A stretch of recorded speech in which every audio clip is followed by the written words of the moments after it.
বিসমিল্লাহির রহমানির রাহিম। আসসালামু আলাইকুম। কেমন আছো বন্ধুরা? দেখো আজকে আমি কোথায় যাচ্ছি তোমাদের সাথে শেয়ার করলাম। দেখে অবশ্যই বুঝতে পারছো যে আমি খুব অরণ্যের ভিতর দিয়ে চলে যাচ্ছি। চারিপাশে শুধু পাহাড় আর পাহাড়। চোখে দেখে মানে না দেখে বোঝা যায় না, এত সুন্দর বন্ধুরা। আজকে আমি যাচ্ছি বাংলাদেশের সর্বোচ্চ উচ্চ শৃঙ্গ, যেটা হচ্ছে কেওক্রাডং, যার উচ্চতা হচ্ছে প্রায় 3040 ফুট। বাংলাদেশের সর্বোচ্চ উচ্চ পাহাড় শৃঙ্গ, ঠিক আছে, কেওক্রাডং। অনেকেই এটা জানেন, আবার অনেকেই জানেন না। তো আমি আজকে বাইক ট্যুর দিয়ে যাচ্ছি। তো এখানে দেখেন একটা বাইক দেখা যাচ্ছে। এখানে তেমন যানবাহন নেই বললেই চলে। মাঝে মাঝে চাঁদের গাড়ি নাকি বলে সেটা, আর বাইক, এগুলোই এই রাস্তা দিয়ে যায়। তবে বাইক ট্যুরটা খুবই মজার, আবার বিপজ্জনকও বটে।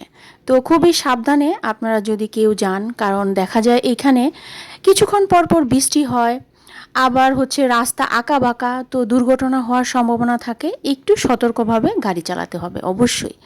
তো চলুন বন্ধুরা, আজকে আমি আপনাদেরকে নিয়ে যাব বাংলাদেশের সর্বোচ্চ পাহাড় শৃঙ্গ, যেটা হচ্ছে কেওক্রাডং, ঠিক আছে।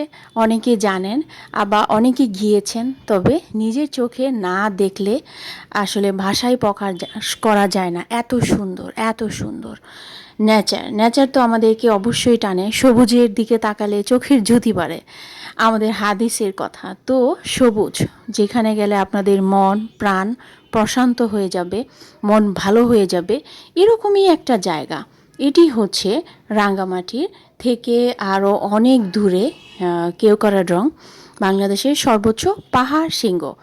মাত্র 3 বছর হলো এটি খুলে দিয়েছে পর্যটকদের জন্য।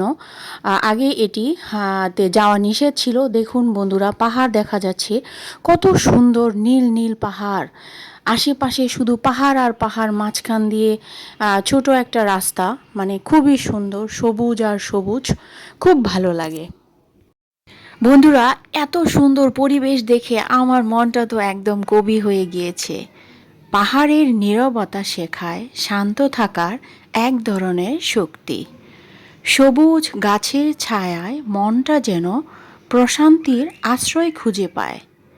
পাহাড়ের ডাক শুনলে মনটা শহর ছেড়ে পালাতে চায়। প্রকৃতির কোলে হারিয়ে গেলে মনে হয় জীবনের আসল মানেই এটা। বন্ধুরা, চোখে না দেখলে আসলে ভাষায় তোমাদেরকে আমি বুঝিয়ে প্রকাশ করতে পারবো না। এত সুন্দর, মাশাল্লাহ, আল্লাহর সৃষ্টি যে কত সুন্দর, না দেখলেই নয়। সবাই ভালো থাকবা।